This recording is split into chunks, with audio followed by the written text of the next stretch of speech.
Welcome to Jagannadh kitchen. ఈరోజు తొలి ఏకాదశి సందర్భంగా నేను మా జగన్నాథునికి సగ్గుబియ్యం పాయసం చూపిస్తున్నానండి. ఇలా సగ్గుబియ్యాన్ని ఉడికించుకుంటున్నానండి. ముందుగా ఇక్కడ నెయ్యి వేయకుండా చేస్తున్నాను ఈ పాయసము.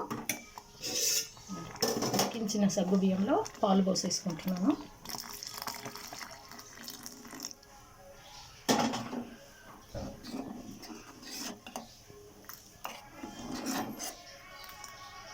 ఒక 2 నిమిషాలు ఇలా ఉడికించుకుందామండి.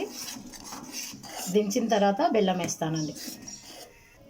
పాలు పోసి ఇలా ఉడికించుకున్నాం కదండి. గ్యాస్ కట్టేసి ఇప్పుడు ఇందులోకి బెల్లం వేస్తున్నాను. చూడండి,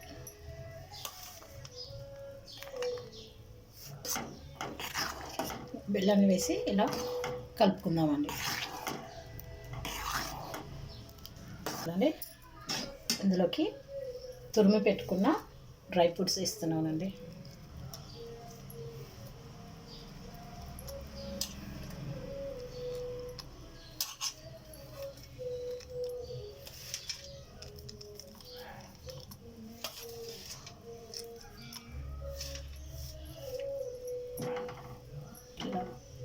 డ్రై ఫ్రూట్స్ వేసేసిన తర్వాత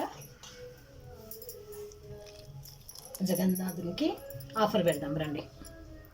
తులసాకు వేసి దేవునికి నైవేద్యం పెడుతున్నానండి. ఒకసారి జగన్నాథుని దర్శనం చేసుకోండి.